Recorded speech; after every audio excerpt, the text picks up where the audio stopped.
Here we have with us Mr. Samir Shah, Managing Director and CEO of NCDX India.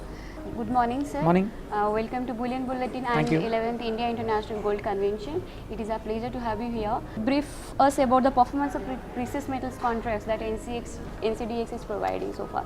I mean, it is gold and silver hedge contracts you are providing. So, how is the performance so far? The performance has been very good. We are very satisfied with our performance so far. This has been a very innovative product that we offered. It's actually very simple in its design, but it's a very different idea. It's a very innovative product. It tries to capture the financialization of gold, which is also a big area of focus for the government, because the government is concerned that a lot of the gold as an investment is going into physical gold, whereas gold as an investment need not go into physical gold. It can go into financial instruments for gold. So gold hedge is designed to be a financial gold instrument. It's extremely simple, easy to understand. It's one of its only kind in the country, and it's done well. It's only a 7 months old contract, 6 months old contract. We are averaging about 200 crores a day. So from 0 to 200 in a matter of 7 months. Our market share on open interest as compared to competition is about 8 to 10% on a daily basis. So we are quite satisfied. Of course, it has a huge role to play and a lot of room to grow and develop, and we'll be working on it over the next few months and years to develop the contract. What about silver contract, silver hedge? Silver is still early days.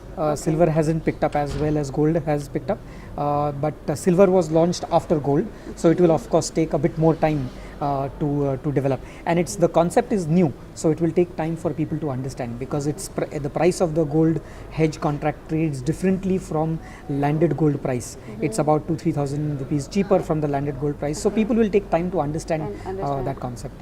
So this 80-20 restrictions on gold imports in India, it has any impact on your exchange business?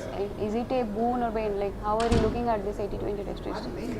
It has both positive and negative aspects to our business. I'll first talk about the positive aspect, is that it has encouraged people to look at gold as an instrument from a financial perspective, because imported gold is difficult to get. Gold imports have come down significantly because of 80-20. So you can't really deliver physical gold that easily on an exchange as you could before the 80-20 rule. So the move has gone towards financialization.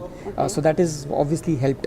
On the negative side, the whole industry sentiment has been affected because of the 80-20, and when the industry sentiment is affected, then whatever you do, you have to overcome the negative sentiment in the industry. So in that sense, it has some positive implication and some negative implication.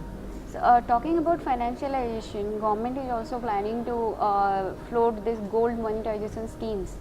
Do you feel any role to play in this as an exchange platform? Absolutely. I think there is a huge role for exchanges like us to play in this, because consumption demand from India and from Indians for gold is not going to go away at all. So by putting import restrictions, we need to find creative solutions to satisfy that demand, and those creative solutions could involve unearthing, bringing the scrap gold that is there in the country in Indian households, hallmarking that, refining that, bringing it back into the savings instruments, bringing that into the sort of consumption market. So there's a huge opportunity. Absolutely, the exchange could provide a platform for organizing what is otherwise a very unorganized sector. Coming to commodity transaction tax, it has been high, and along with stamp duty and all. So it is making the operational cost for exchange it is very high. Yes.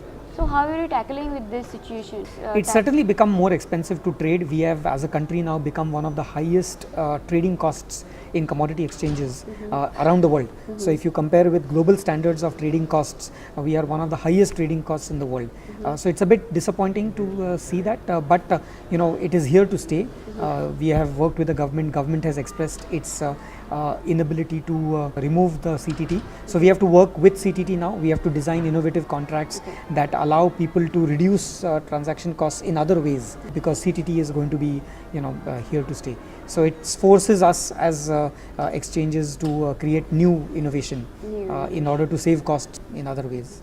So do you think accepting options and financial sectors and banks in exchange platform, will it help anyway? Oh yes, I think it will certainly help. It will grow the market.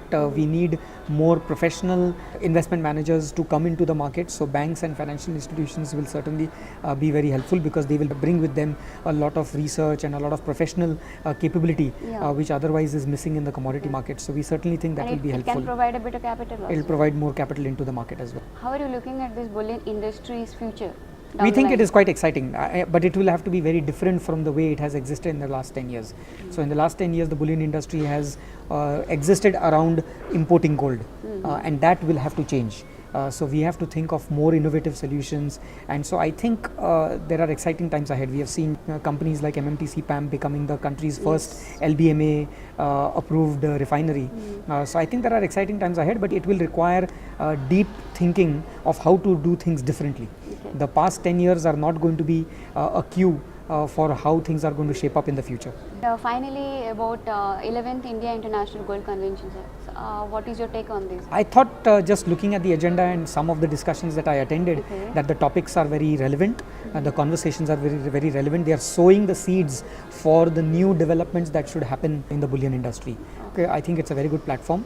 And unlike previous platforms, this time it is actually thinking about what to do next, because the industry is in a bit of a logjam because of 80-20, because of import duties. More innovative solutions need to be found, and the platform seems to be talking about those innovative solutions. So that's a good thing. Okay. Thank you very much, sir. Thank you very much.